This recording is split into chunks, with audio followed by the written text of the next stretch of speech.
আমরা প্রয়াগরাজে ভারত সেবাশ্রমে এক রাতের জন্য উঠেছিলাম, যেহেতু কিছু কার্য ছিল ওগুলো সম্পন্ন করার জন্য ভারত সেবাশ্রমে উঠেছি আমরা।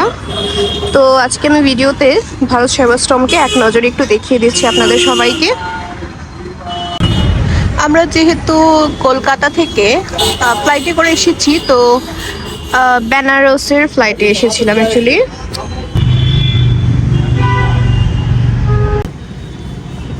এটা হচ্ছে মেইন এন্ট্রি থেকে এখানে এক পাশে হচ্ছে থাকার জায়গা, এক পাশে অফিস। তো আমরা যেহেতু প্রয়াগরাজে ডিরেক্ট ফ্লাইট পাইনি, ট্রেনের টিকিটও ম্যানেজ করতে পারিনি, বেনারসে হচ্ছে আমরা ফ্লাইটে আসি, দেন বেনারস থেকে এখানে গাড়ি নিয়ে চলে আসি। বেনারস থেকে এখানে 2.5 ঘন্টার মতো লাগে, আর ভাড়া হচ্ছে ওরকম 3,000 থেকে 3500। তো এটা একটু বার্গেন করতে হয়, ওনারা 3500 4,000 চাইবে, 3,000 বললে রাজি হয়ে যায়। 4 লেনের যেহেতু রাস্তার টোলই 400-500 টাকা চলে যায়। তো হচ্ছে আমাদেরকে বলেছিল আমরা 200 টাকা টোল দিয়ে দিব, বাকি 200 টাকা উনারা দিয়ে দিবে।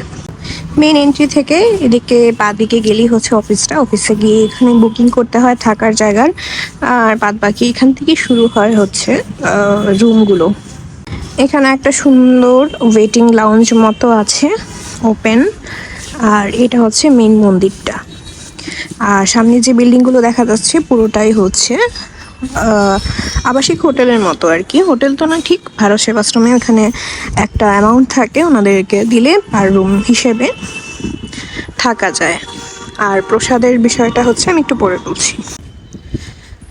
মন্দিরের পাশে এখানে খুব সুন্দর একটা শনির ঠাকুরের বিগ্রহ আছে, একদম মন্দিরের বাইরে, যেহেতু শনি ঠাকুরকে বাইরে রাখতে হয় মনে হয়, তাহলে এভাবেই মন্দিরের পাশে এখানে কোণাতে হচ্ছে একটা ছোট সুন্দর করে মন্দিরের মতো করে রাখা হয়েছে। এই হচ্ছে পুরোটা। আমরা অবশ্যই এই বিল্ডিংয়ে নেই, আমরা হচ্ছে নতুন বিল্ডিংয়ে আছি, আমি দেখাবো। এখন হচ্ছে মন্দির বন্ধ আছে, যেহেতু পুজো শেষ, দুপুরবেলা হয়ে গেছে। আমরা ওখানে ত্রিবেণী সঙ্গমে কাজ শেষ করে এখানে চলে এসেছি আবার।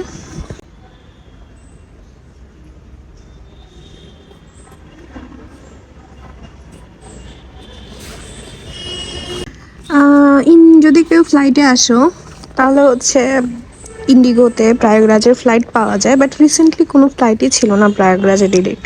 আর আমাদের ফ্লাইটে আসার ইচ্ছেও ছিল না, আমরা ভাবছিলাম আমরা ট্রেনে আসবো, বাট ট্রেনের টিকিট এখানে এত সমস্যা, অনেক আগে থেকে কাটতে হয়। তাছাড়া তৎকালে কেটেও আমরা 3 দিন অলরেডি লস করে ফেলেছি, ট্রেনের টিকিট পাইনি। তো ওটা আমাদেরকে অনেক টাকা বেশি ভাড়া দিয়েই ফ্লাইটে আসতে হয়েছে।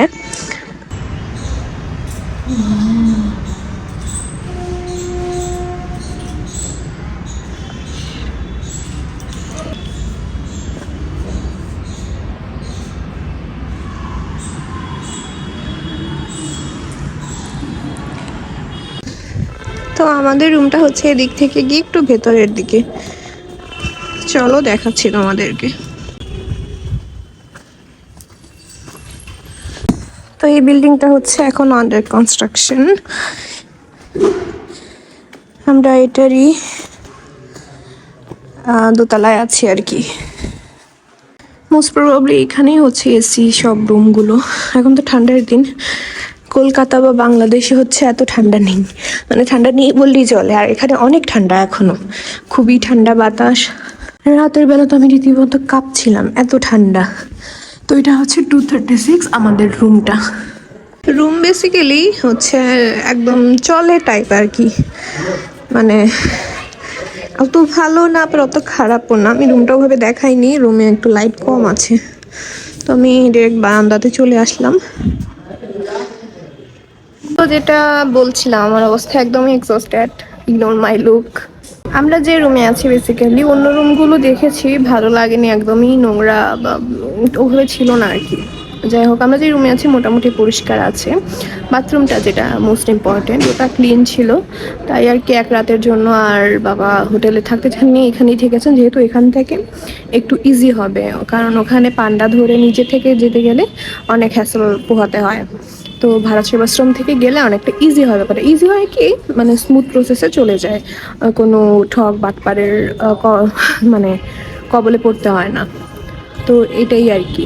তো তো এই ছিল আমার প্রয়াগরাজের ছোটোখাটো ব্লগ। আজকে আমরা দুপুরে প্রসাদ খেয়েই চলে যাব বেনারস।